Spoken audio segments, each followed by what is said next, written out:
श्री सद्गुरु महाराज की जय।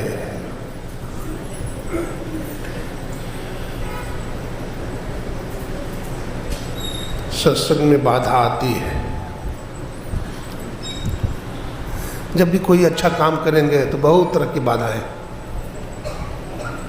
जब भी आप सत्संग की बात सोचेंगे, भजन की बात सोचेंगे, तो कोई ना कोई बाधा।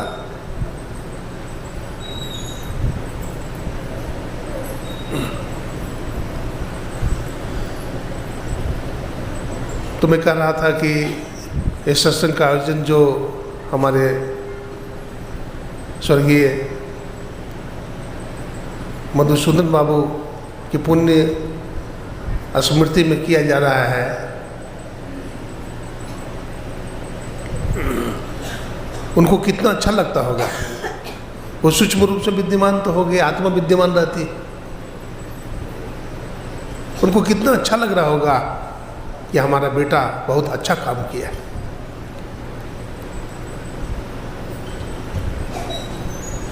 धन का सदुपयोग किया है। धन का सदुपयोग सत्संग में होता है। हम देखते हैं कि बहुत सारे भक्त का नाम पंखा में लिखा हुआ है, पत्थर में लिखा हुआ है। जिस कमरा में साधु महात्मा ठहरते हैं, मैं ठहरा हुआ हूँ, उसमें भी विश्व प्रकाश बाबू का नाम लिखा हुआ है। हाँ, ओम प्रकाश मुनि जी के उपलक्ष्य में पुण्य स्मृति में बनाया गया है।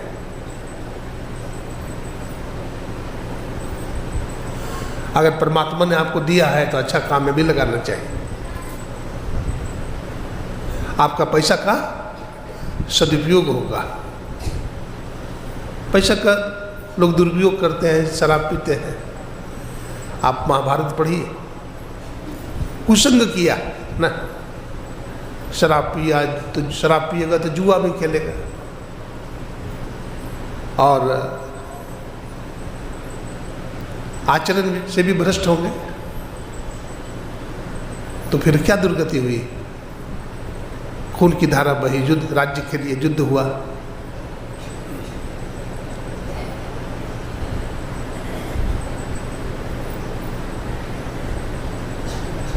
सत्संग कीजिए तो मति की रति गति, सत्संग कीजिएगा तो सद्गति मिलेगी आपको। हमारे गुरुदेव ने कहा, जो सत्संग करेगा, ध्यान करेगा, वो कुत्ता बिल्ली की तरह कट करके सड़क पर नहीं मरेगा, उसकी सद्गति होगी। मैं कहता हूँ मरने के बाद वो कुत्ता बिल्ली के जोनी में नहीं जा सकता है, उसको मनुष्य का शरीर मिलेगा, उसको मनुष्य का शरीर मिलेगा।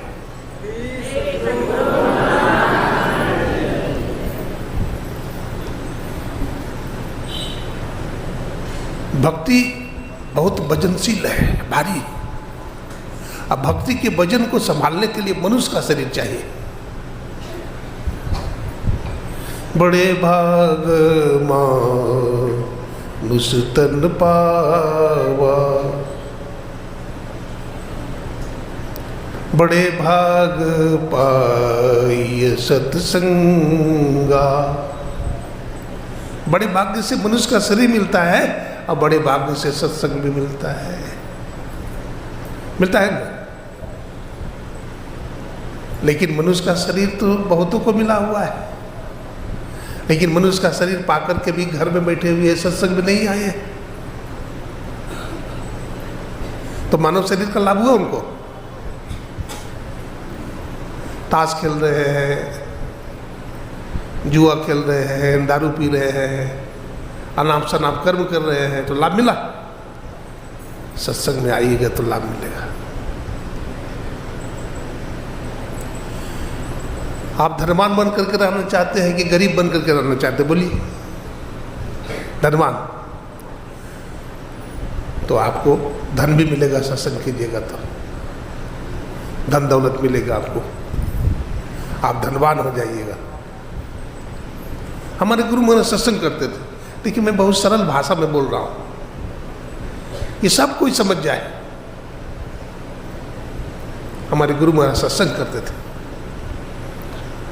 तो एक सज्जन मिल गया, अगहन का महीना था, धान काट रहा था। तो गुरुदेव कहते हो फलाना चलो ना सत्संग में।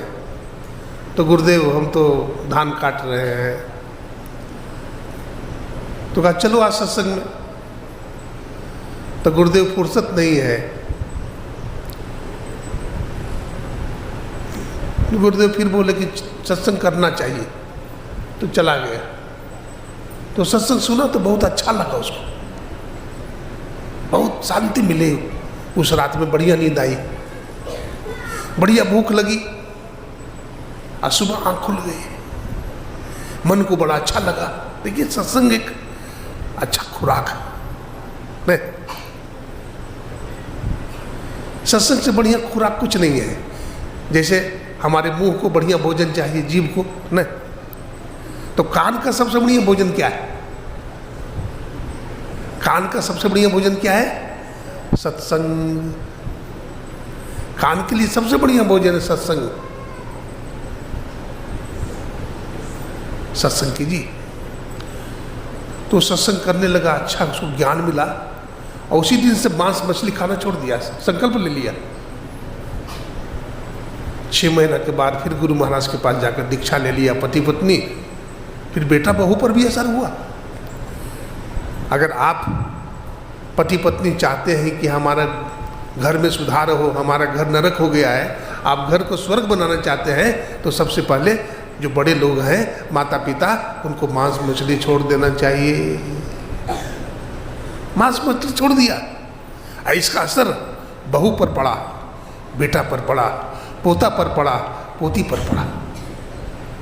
सब लोग मांस मछली छोड़ दिए। अब मांस तो बहुत महंगा होता है न,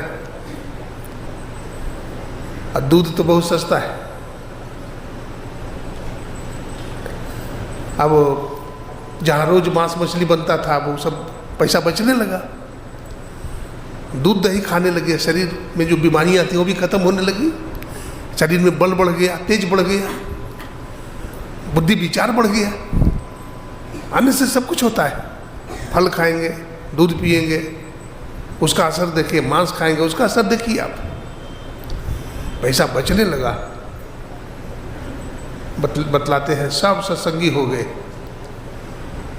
10 साल के बाद फिर गुरु महाराज का दर्शन करने के लिए गए सत्संगी। गुरु महाराज मिले तो प्रणाम किया, कहा गुरुदेव आपने मुझ पर बड़ी कृपा किया।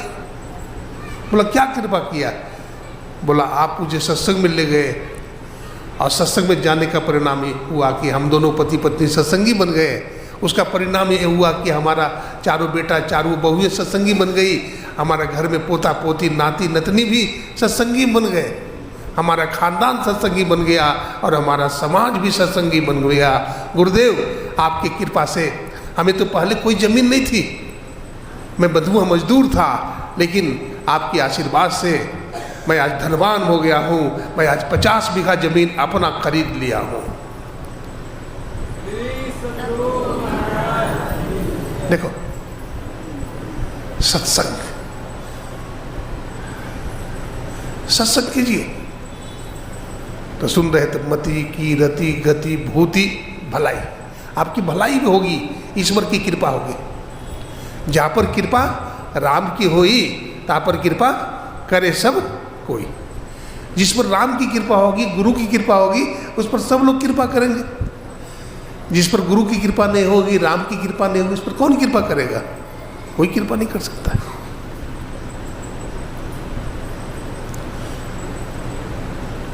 आप चरित्रवान बन जाइएगा, शीलवान बन जाइएगा। देखिए ना, भक्त प्रहलाद बड़े शीलवान थे और इंद्र गया, कितना दुराचारी था इंद्र।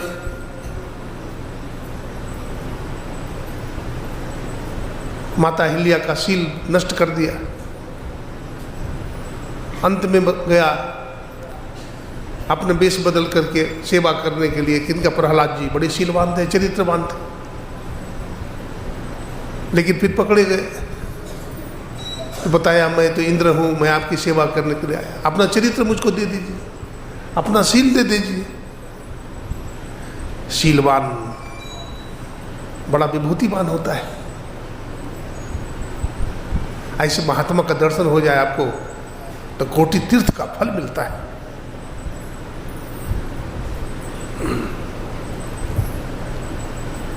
कोटि कोटि तीर्थ करे, कोटि कोटि कर धाम, जब लगे संत न सेवई तब लगे सरे न काम। आप करोड़ों तीर्थ में जाकर स्नान कर लीजिए, वृंदावन, मथुरा, प्रयाग, उज्जैन, कहीं चले जाइए, लेकिन जब तक संत के चरण में नहीं आएगा, संत की सेवा नहीं कीजिएगा, सत्संग नहीं कीजिएगा, संतों के चरण रज से अपने को स्नान नहीं कराइएगा, तब तक हमारा जीवन धन्य नहीं हो सकता है।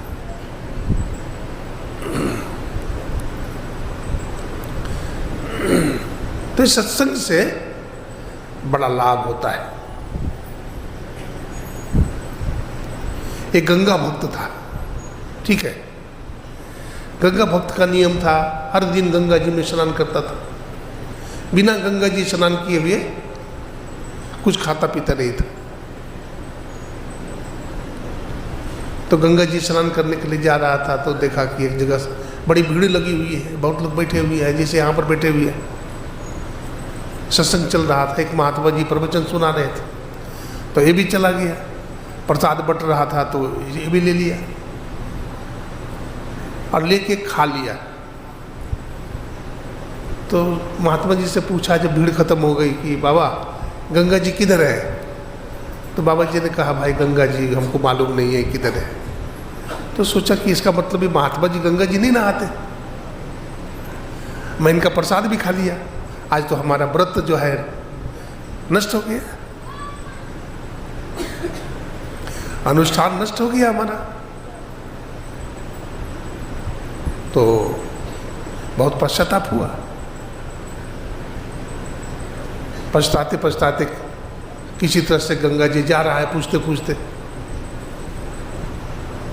तो जब गंगा जी स्नान करके आ रहा था तो देखा कि रास्ते में कि 3 गाय, फिर उसी स्थान में चला आया, वही रास्ता था, चौराहा पर पहुंचा तो बाबा का कुटिया थी, तो वहाँ पर एक तालाब था, वो 3 गाय वहाँ नदी में स्नान कर रहे। अब जैसे ही तीनों काली गाय गोता लगाती है नदी में तो तीनों गाय सफ़ेद हो जाती, बड़ा दिव्य गाय। गौ माता के पास जाते हैं, पूछते माँ आप कौन हो, अभी आप काली थी, अभी नदी में गोता लगाई तो आप सफ़ेद हो गए। बोले बेटा मैं गंगा माता हूँ।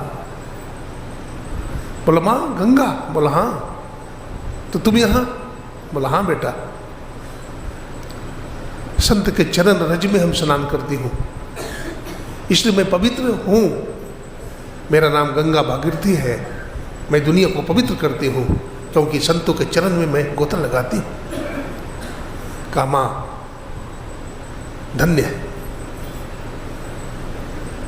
अब उसको भी ज्ञान हुआ, पश्चाताप होने लगी। बोला तुम कौन हो, दूसरी गाय से पूछा, बोला मैं जमुना जी हूँ। आप, बोला हम सरस्वती है। देखिए गंग जमुन सरस्वती संगम पर संध्या करुणित भाई, संत के पास जाइएगा तो गंगा जमुना सरस्वती तीनों का संगम हो जाएगा, दीक्षा लीजिएगा, भजन कीजिएगा, आपको ज्ञान मिलेगा।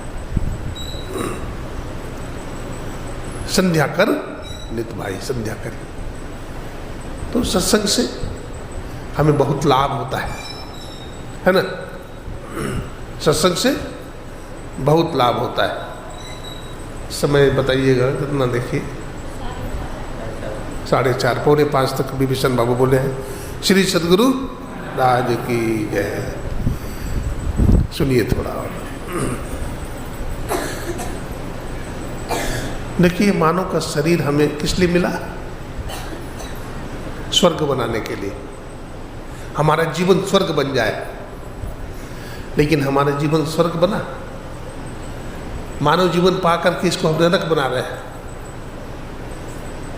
एक महात्मा कहते थे बोलो जीवन कैसा है, फिर कहते थे जैसा बना लो वैसा है। चाहे इससे स्वर्ग कमा लो, चाहे इससे नरक को पालो, चाहे इससे प्रभु को पालो, बोलो जीवन कैसा है, तो जैसा बना लो वैसा है। आपके हाथ में। आप जीवन को स्वर्ग बनाना चाहते हैं या नरक बनाना चाहते हैं, जीवन को अच्छा बनाना चाहते हैं, बुरा बनाना चाहते हैं, सब आपके हाथ में। अगर अपने जीवन को अच्छा बनाना चाहते हैं तो आप मधुर वाणी बोलिए। क्या बोलिए?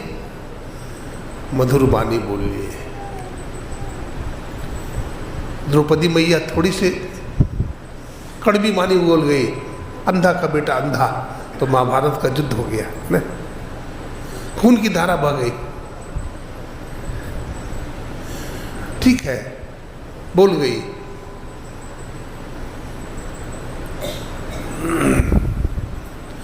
द्रौपदी जी बोल गई अंधा का बेटा अंधा, लेकिन दुर्योधन अगर माफ कर देता तो महाभारत टल जाता, क्षमा कर देता। तो क्षमा नहीं किया तो महाभारत की लड़ाई हुई।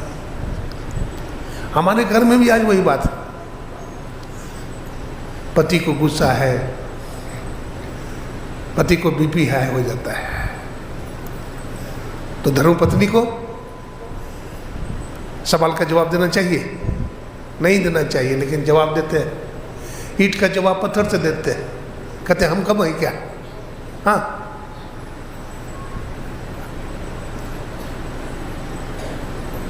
आग कब लगती है? घर में आग लग जाए तो क्या करना चाहिए? बोलिए। पानी डाल देना चाहिए। पानी डाल देंगे तो आग बुझ जाएगी, लेकिन आग पर आग अगर बरसाएंगे तो बुझेगी? नहीं बुझेगी। अगर पति को गुस्सा आ गया तो धर्मपत्नी को चाहिए कि हम गुस्सा नहीं करें, चुप हो जाए, लड़ाई आगे नहीं बढ़ेगी। आपके घर में जो महाभारत होने वाला है, महाभारत डर जाएगा। अगर मान लीजिए पत्नी को ही गुस्सा आ गया, पत्नी को ही ब्लड प्रेशर है, तो समझदार पति है तो वो भी चुप रह जाएगा।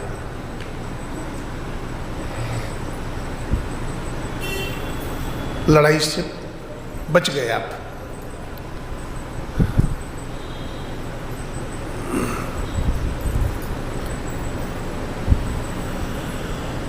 वाणी मधुर बोलिए,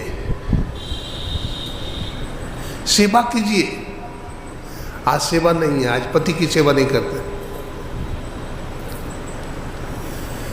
देखिए, महाभारत का एक प्रसंग मैं बनाता हूँ। पतिव्रता नारी जो होती है अपना पति का चरण दबाती है। भगवान श्री कृष्ण की धर्मपत्नी का नाम क्या था बताइए?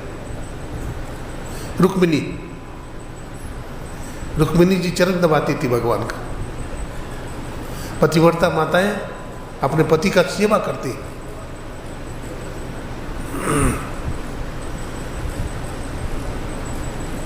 जब महारास हुआ तो वहाँ राधा रानी भी आई थी। ये जलती थी, कौन? रुक्मिणी जी से जलती थी, राधा रानी से जलती थी रुक्मिणी जी, कि राधा के पीछे भागते रहता है। गरम गरम दूध कुल्हड़ में लेके जाती है, कन्हैया ने दिया है पी ले। अब कन्हैया का नाम सुन करके तो दीवाना हो, कन्हैया ने भेजा है, गरम गरम दूध पी ली। और गरम गरम दूध पिएगी तो क्या होगा? छाती जलेगी ना, छाती जलने लगी, जल गई छाती।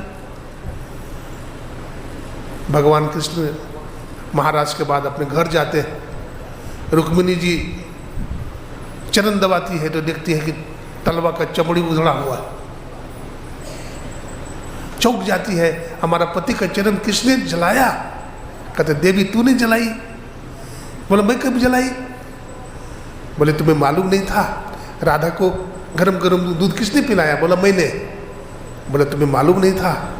राधा के हृदय में हमारा चरण वास करता है। हमारा चरण जल जाए लेकिन हमारा भक्त का छाती कैसे जल सकता है? देखिए, सेवा कीजिए। पुराने जमाने में देखिए, आज बूढ़े बाप माँ की सेवा नहीं हो रही है, होती है। हमारी कोई देवरानी है तो जेठानी है तो देवरानी को आदर करना चाहिए। माता कौशल्या थी, है ना। हम बहुत धर्म की बात नहीं जानते, हम तो सामान्य बात सुनाते हैं आप लोगों को, रामायण की बात, महाभारत की बात, गीता की बात, संतों की बात।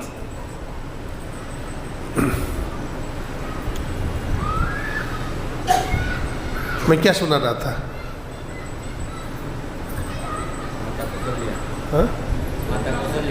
माता कौशल्या की बात। माता कौशल्या का बड़ी आदर करती थी माता सुमित्रा। भगवान राम का वनवास हुआ ना, लेकिन माता सुमित्रा ने लक्ष्मण को भी भेज दिया। नहीं, कितना आदर दिया। आज आदर कहाँ है? आदर दोगे तो आदर मिलेगा, आदर नहीं करोगे तो आदर मिलेगा? नहीं मिलेगा, नहीं मिलेगा। इसलिए बड़ों को सम्मान कीजिए। जिस घर में पति की सेवा नहीं होती, जिस घर में नारी का सम्मान नहीं है, उस घर से लक्ष्मी माता भाग जाती है। इसलिए पति का सेवा कीजिए, नारी का भी सम्मान कीजिए, तो हमारा घर फिर स्वर्ग बन जाता है। देखिए, राज्य के लिए युद्ध हुआ ना, राज्य के लिए युद्ध हो गया। महाभारत क्रांति का, युद्ध का ग्रंथ है, अशांति का युद्ध है। लेकिन रामचरितमानस भाईचारा प्रेम का ग्रंथ है। रामायण में भगवान राम और भरत का प्रेम है, लक्ष्मण का, शत्रुघ्न का, चारों भाई का कैसा प्रेम है। माता कौशल्या, सुमित्रा कि कई को भी ज्ञान हो गया, सत्संग से ज्ञान हो गया। अगर आप घर में सत्संग करेंगे, भजन करेंगे, आपका घर स्वर्ग बन जाएगा। चाहे आपके पास जितना धन हो जाए। मैं विदेशों में जाता हूँ, बहुत धन, बहुत संपत्ति, लेकिन घर में अशांति। क्यों? घर में सत्संग नहीं है, खान पान पवित्र नहीं है, घर में सफाई नहीं है, सदाचार शिष्टाचार का ज्ञान नहीं है। बच्चा सोकर उठे तो उसको कहो गुरु महाराज को प्रणाम करो, अपनी छोटी बेटी से कहो प्रणाम करो गुरु महाराज को, माता पिता को प्रणाम करो, बड़ों को प्रणाम करो, उनका आशीर्वाद लो। आपका घर का सुधार हो जाएगा, है ना। आपका घर का क्या होगा? सुधार हो जाएगा। ये बच्चियाँ, चुन्नी को माथा पर रखो, चुन्नी माथा पर रखो। श्री सदगुरु, चुन्नी माथा पर रखो बेटा। हाँ, सत्संग में नहीं सीखोगी तो कहाँ सीखोगी? हाँ, चुन्नी माता बहनों का कपड़ा माथे पर होना चाहिए। क्यों? इसलिए होना चाहिए कि पति की आयु छीन हो जाती है। पति की आयु क्या होती है? छीन हो जाती है, अल्पायु हो जाएंगे पति। हम तो देखते हैं कि बहुत सारी माताएं, अगर कारोबार में बहुत घाटा लग गया और पति को हार्ट की बीमारी हो जाती, धर्मपत्नी बोल दी कि आपने इतना घाटा लगा दिया, खरबों का घाटा लग गया, पति को हार्ट अटैक हो गया। लेकिन एक घर में देखा घाटा लग गया तो पतिव्रता नारी, वो कहती है घाटा लग गया तो क्या हो गया, आप ही तो धन कमाए हैं, धन फिर आ जाएगा। मैं आपके साथ हूँ ना, मैं कंधे से कंधे मिलाकर काम करूंगी, पति का हार्ट की बीमारी ठीक हो गई, क्या ही बढ़ गई। पति की सेवा कीजिए। आप तो अपने कारण दुखी हैं, ऐसा नहीं है आप धन के कारण दुखी हैं, बहुत बड़ा मकान नहीं इसलिए दुखी हैं, नहीं नहीं नहीं, आप दूसरों के सुख से दुखी है। आपका भाई अगर 3 मंजिला मकान बना लेता है, आपका घर छोटा हो गया, आपका बेटा इंजीनियर बन गया और किसी का बेटा जज बन गया, आपका बेटा इंजीनियर छोटा पड़ गया। जले नहीं, आगे बढ़े। जले नहीं, आगे बढ़िए। प्रभु से प्रार्थना कीजिए, हे प्रभु उसे और धनवान बना दो। किसी से राग द्वेष मत कीजिए, रोज भजन कीजिए। महात्मा गांधी क्या कहते थे? अल्लाह ईश्वर तेरो नाम, सबको सन्मति दे भगवान। महात्मा गांधी का एक पुस्तक है मेरे सपनों का भारत, और मेरे सपनों का भारत में महात्मा गांधी अपने जनता के लिए नहीं मांगा कि हमारा देश आज़ाद हो जाए, हे प्रभु हमारे देश को आज़ाद कर दो, नहीं मांगा। हमारे देश के लोग गरीब हैं तो धनवान बना दो, ऐसा नहीं कहा। क्या मांगा? अल्लाह ईश्वर तेरो नाम, सबको सन्मति दे भगवान, हे प्रभु सबको सत्संग दे दो। देखिए प्रभु श्री राम और रावण में युद्ध हुआ ना, जब भगवान राम ने रावण को मारा, कुंभकर्ण को मारा, बहुत सारे राक्षस को मारा भगवान ने, ताड़का, मारीच, बहुत को मारा, बहुत पाप हुआ, और भगवान राम का मन अशांत हो गया। तो गुरु वशिष्ठ ने सोचा कि सत्संग करा देना चाहिए। हे राम सत्संग का अनुष्ठान करो। आज्ञा पाकर के भगवान राम सत्संग करवाते हैं। सभी राजे महाराजे देवी देवता को भी निमंत्रण दिया, भगवान शिव को भी, ब्रह्मा जी महाराज को, इंद्र को, सभी आए। भगवान शिव बैठे हैं कैलाश पर्वत पर, माता पार्वती सेवा में है, सब जा रहे हैं आकाश मार्ग से। प्रभु ये आकाश मार्ग से देवी देवता कहाँ जा रहे हैं? भगवान शिव कहते पार्वती मालूम नहीं है, भगवान श्री राम बहुत बड़ा सत्संग करवा रहे हैं, सबको निमंत्रण भेजे हैं, देवी देवता को, राजे महाराजे को, हमको भी भेजे हैं, मैं भी जाऊंगा तो हमको भी ले चलिए। तो ठीक है तुम भी चलो। तो माता पार्वती को भी साथ में ले जाते हैं भगवान राम, देखिए सत्संग में। अब वहाँ जब जाते हैं तो भगवान शंकर के गुरु कौन है? बोलिए कौन है? नहीं, भगवान शंकर के गुरु कौन है? श्री राम। भगवान शंकर के गुरु कौन है? श्री राम, इष्ट है, उनके इष्ट है। तो सोचते हैं कि अपने गुरु का दर्शन करके चले, इष्ट का दर्शन करके चले, लेकिन सत्संग तो छूट ही जाएगा। नहीं नहीं नहीं, सत्संग नहीं छोड़ना है। इष्ट का दर्शन चाहे छूट जाए तो कोई बात नहीं, सत्संग नहीं छूटना चाहिए। सत्संग में चले जाते हैं, वहाँ दही चूड़ा का भंडारा चल रहा है। भगवान राम ने नियुक्त किया था भरत जी, लक्ष्मण जी को व्यवस्था देखना। इधर दही चूड़ा चीनी का भंडारा चल रहा है, सब खा रहे हैं, सत्संग चल रहा है। अब ये दोनों जब जाते हैं सत्संग सुनते हैं, भंडारा में भी बैठ जाते हैं भगवान शंकर पार्वती। अब इतना खाने लगते हैं कि भगवान राम भरत जी का 40 कमरा चूड़ा, 100 ड्राम दही और 50 क्विंटल चीनी खर्च हो जाता है। स्टॉक खाली हो गया, घबरा जाते हैं, भगवान राम के दरबार में पहुंचते हैं। भरत और खड़े हैं, क्या बात है भरत भैया? एक ब्राह्मण और ब्राह्मणी आए हैं, बहुत खा रहे हैं, स्टॉक खाली हो रहा है, प्रतिष्ठा की बात है। भगवान राम चलते, चलो तो। अब वहाँ जाते हैं तो देखते हैं लंबे चौड़े भगवान शिव और माता पार्वती बैठे हुए हैं। भगवान राम तो पहचान ही लेते हैं, और भगवान शंकर भी पहचान लेते हैं। दोनों दौड़ते हैं, भगवान शिव भगवान राम का चरण पकड़ना चाहते हैं, भगवान श्री राम उनको गले लगा लेते हैं, कहते प्रभु आपने भी हद कर दिया। भगवान राम कहते प्रभु, भगवान शिव कहते हैं श्री राम मैं आपके सत्संग यज्ञ से प्रसन्न हुआ, मांगिए क्या मांगते हैं। देखिए मांगने वाले भगवान श्री राम थे और देने वाले भगवान शंकर थे, आशुतोष। क्या नहीं दे सकते थे, लेकिन क्या मांगते हैं? हे प्रभु अगर कुछ देना चाहते हो तो देहि सत्संग निज अंग, श्रीरंग भवभंग कारण शरण सुखहारी। हे प्रभु, अगर कुछ देना चाहते हो तो हमको सत्संग दे दीजिए।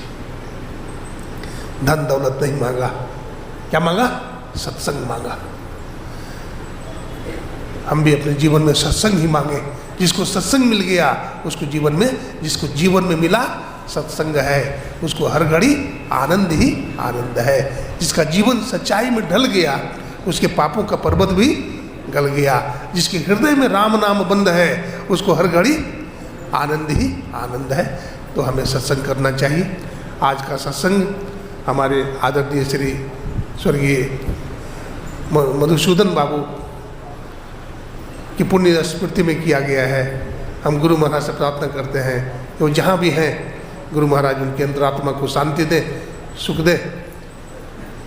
सर्वे भवन्तु सुखिनः, सर्वे सन्तु निरामया, सर्वे भद्राणि पश्यन्तु, मा कश्चित् दुर्भाग् भवेत्। ओम शांति शांति शांति। बोलिए प्रेम से श्री सद्गुरु महाराज की जय।